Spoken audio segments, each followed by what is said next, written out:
ubingwa. Kwa hiyo kupoteza ngao ya jamii wala kusitupotezee akili zetu ya kwamba tuko na sasa ndio tuna timu mbaya, tuna timu mbovu. Mimi niwahakikishie kwa miaka ya hivi karibuni hii ndio timu bora ambayo tunaanza nayo msimu. Mwaka jana tumecheza ngao, hatuko kwenye ubora wa namna hii. Mwaka juzi tumecheza ngao, hatuko kwenye ubora wa namna hii. Mwaka huu tumecheza ngao tukiwa kwenye ubora wa hali ya juu. The only one mistake ambayo imefanyika, mpinzani wetu ametumia na ameweza kunufaika. Amen. Muda mchache kabla ya kuja kuzungumza naye hapa nilikuwa nazungumza na mashabiki wa Simba. Baadhi yao wamepoteza imani na matumaini na mshambuliaji aliyekuwa naye Dumbia. Una nini cha kuambia? Mimi nasimama na Ibrahim Dumbia.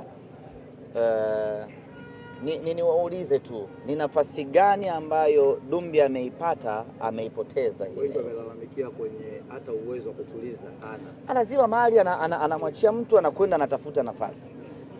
Akishafika kwenye nafasi mali hazisogei. Hata heda, kwa sababu yule ni mzuri kwenye vichwa. Hata pasi ambazo zinatakiwa zije kwa ajili yeye kupiga vichwa pia hazifiki. Ndio maana nimesema hapa tatizo wala sio Dumbia.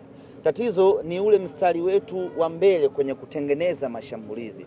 Leo niambieni, ni nafasi ipi ya wazi ambayo imetengenezwa na mtu akakosa? Dumbia amepewa pasi gani elekezi walau ana mabeki wawili mbele na golikipa, alafu tukamwona amefanya makosa. Hakuna clear chance ambayo ameipata. Mimi niwaambie wana Simba, tusimame na Dumbia. Ukimwangalia kwa utulivu ni mchezaji mwenye kitu ambacho atakuja kutusaidia sana Simba Sports Club. Ni namna ya kutengeneza pattern ya kuweza unajua mshambuliaji ana kazi kubwa ya kufunga, lakini anatakiwa kwa kiasi kikubwa sana aweze kurahisishiwa hiyo kazi.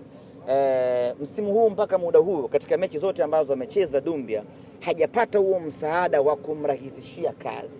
Sasa kabla ya kumhukumu Dumbia, kwanza apewe nafasi, akose magoli ya wazi, hapo tunaweza kuja kwenye nafasi nzuri ya kusema huyu bwana hana